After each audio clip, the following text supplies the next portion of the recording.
Suku Jawa merupakan suku terbesar yang berada di Indonesia. Suku ini terkenal akan tata krama, lemah lembut, dan sopan.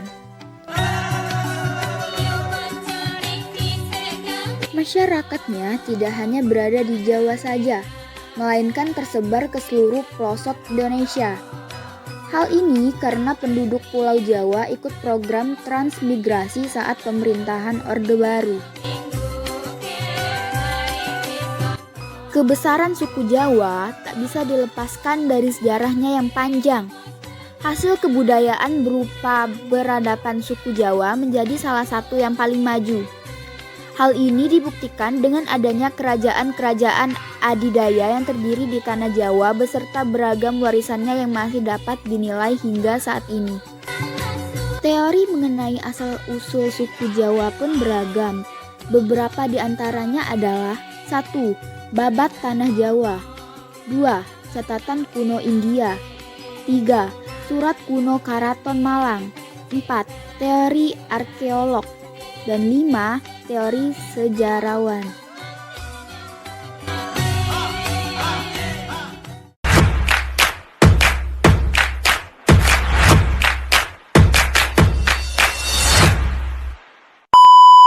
Assalamualaikum warahmatullahi wabarakatuh. Halo semua, perkenalkan kami dari kelompok video dokumenter kelas 19. Kami akan menampilkan video dokumenter tentang suku Jawa. Selamat menyaksikan. Halo semua, kalian pada tahu gudeg gak nih? Gudeg merupakan kuliner khas dari Yogyakarta. Kota-kota lain di sekitarnya juga punya resep gudeg. Namun, bagi warga luar Yogyakarta dan Jawa Tengah, gudeg selalu identik dengan Jogja. Mungkin tak banyak yang tahu, makanan ini punya sejarah yang cukup unik loh. Masakan yang disebut gudeg dibuat dari nangka muda yang dimasak dengan gula Jawa, santan, dan rempah selama berjam-jam. Hasil akhirnya adalah potongan-potongan nangka yang lembut, berwarna coklat, dan sedikit terkaramelisasi. Rasanya dominan manis legit dengan sedikit rasa gurih dari santan dan garam. Gudeg biasanya disajikan komplit bersama nasi, telur pindang, opor ayam, tahu atau tempe bacem, dan sambal goreng krecek manis. Masih ditambah siraman areh pula. Ciri khas penyajiannya adalah nasi dan lauk yang dialasi daun pisang. Dahulu kala, daun jati juga kerap digunakan sebagai alas. Sejak zaman dulu, gudeg menjadi makanan sehari-hari masyarakat Jawa, khususnya di Yogyakarta. Kepopuleran gudeg semakin meningkat pada tahun 1949 bersamaan dengan berdirinya Universitas Gadjah Mada UGM Yogyakarta. Saat ini, gudeg tak hanya sebagai masakan sehari-hari, tetapi juga menjadi masakan yang bisa dibuat oleh-oleh. Kemasan gudeg pun semakin modern dan lebih bisa tahan lama. Sekian informasi dari saya, terima kasih. Halo guys, kali ini saya akan memperkenalkan rumah adat yang berasal dari suku Jawa, yaitu Rumah Joglo. Jawa Tengah merupakan salah satu provinsi penting di Pulau Jawa. Selain karena hiruk-pikuk ekonominya, provinsi ini juga tersohor karena unsur kebudayaannya yang masih terjaga. Salah satu warisan leluhur yang menjadi daya pikat provinsi ini adalah joglo. Apa joglo itu? Hakikatnya, joglo adalah sebutan bagi rumah adat Jawa Tengah. Bangunan ini menarik dikaji, baik itu dari segi historis maupun arsitekturnya yang syarat dengan nilai filosofis khas Jawa. Sangat menarik untuk mengkaji rumah adat Jawa Tengah ini, sebab kita secara langsung akan bersinggungan dengan nilai-nilai luhur. Jadi, joglo bukan sekedar hunian. Lebih dari itu, ia adalah simbol. Simak saja kerangka rumahnya yang berupa soko guru. Jika diamati, ada 4 pilar utama yang menjadi penyanggah utama rumah. Tiang utama ini masing-masing mewakili arah angin, barat, utara, selatan, timur.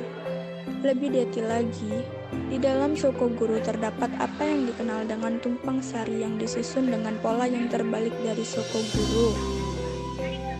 Jika bagian-bagiannya dibeda, maka rumah adat Jawa Tengah ini terdiri atas beberapa bagian, yakni pendopo, pringkitan, dan juga oman dalam atau oman jero.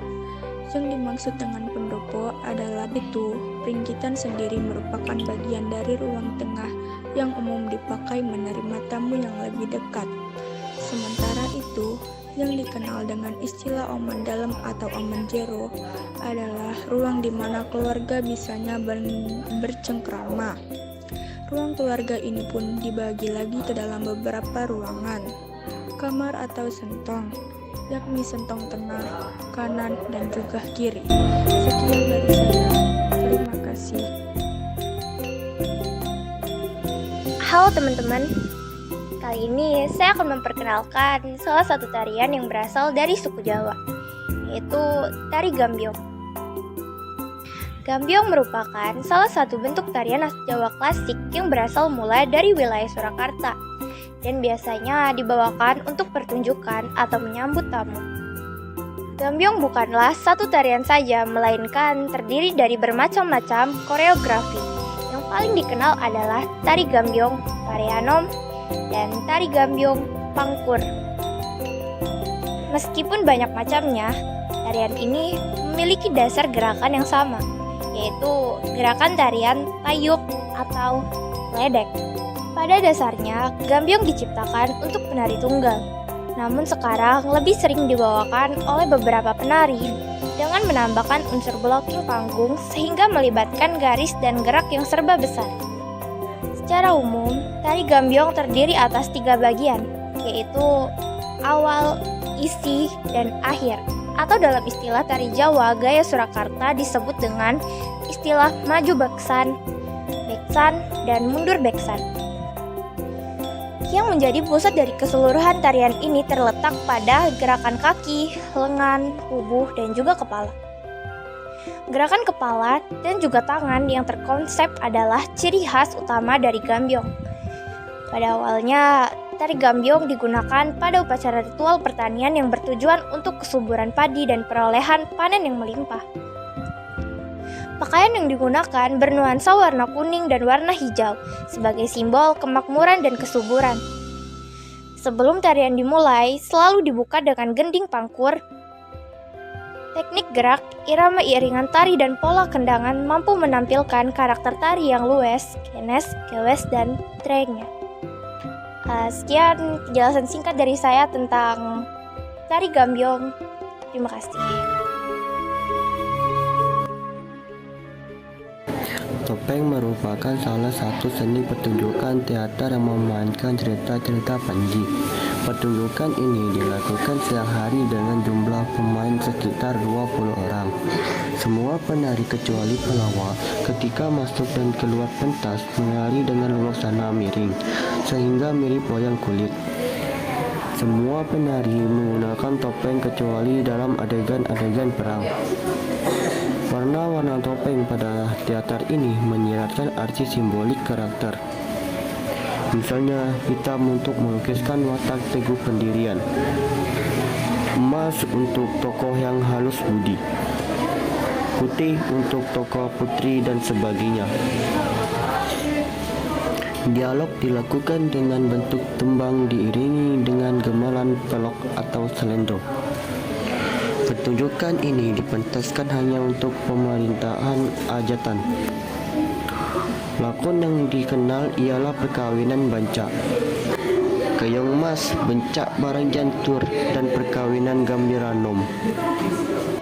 Wayang topeng juga dikenal dengan wayang yang dimainkan oleh orang dengan menggunakan topeng yang menutupi wajah. Wayang topeng ini dimainkan dengan iringan gamelan dan tarian-tarian. Wayang topeng ini selain ditampilkan dalam penggelaran budaya, biasanya juga digunakan dalam peserta pernikahan untuk menghibur para tamu undangan sekitar 20-30 menit dalam pementasannya. Wayang topeng dalam budaya Jawa mempunyai perkembangan yang beragam, baik sebagai pertunjukan ritual ataupun sebagai seni pertunjukan. Semula topeng adalah benda yang wujudnya sebagai peniru wajah leluhur, yaitu orang yang telah meninggal dunia. Halo semuanya, di sini saya akan membacakan tentang pakaian adat Jawa. Batik Jawa. Pakaian adat Jawa tidak bisa dilepaskan dari unsur batik yang merupakan kain khas Jawa. Kata batik adalah kependekan dari istilah yang berasal dari kalimat Jawa Barat, yakni Sokosak Tithik.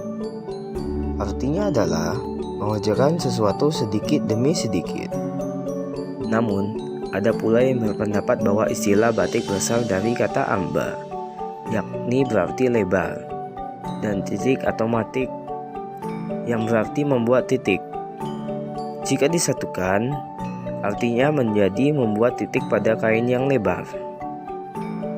Pada tanggal 2 Oktober 2009, UNESCO menyatakan bahwa batik merupakan warisan budaya asli Indonesia. Tanggal 2 Oktober pun kini diperingati sebagai Hari Batik Nasional. Pakaian adat budaya Jawa. Ada pakaian yang hanya dikenakan saat acara adat formal. Ada juga pakaian yang bisa dikenakan sehari-hari. Umumnya, pakaian tradisional budaya Jawa terdiri dari atasan dan bawahan berupa celana atau kain. 1. Surjan. 2. Jawi jangkap. 3. Beskap. Pakaian adat wanita Jawa. Pakaian tradisional wanita Jawa biasanya dipakai untuk acara formal. Namun, ada pula yang digunakan untuk kegiatan sehari-hari. Serta ada yang bisa digunakan pada kedua kesempatan tersebut. Beberapa dari jenis baju adat Jawa masih sering dipakai. Namun, ada pula yang sudah jarang terlihat. 1. Kebaya Jawa. 2. Kemben. 3. Dodot. Pakaian pengantin Jawa. Selain baju tradisional Jawa yang telah disebutkan sebelumnya, ada pula pakaian adat Jawa yang biasanya hanya dikenakan oleh pengantin saat pernikahan, yaitu 1. Kanigaran. 2. Basahan. Jadi, cukup sampai sini dulu ya. Sekian dan terima kasih.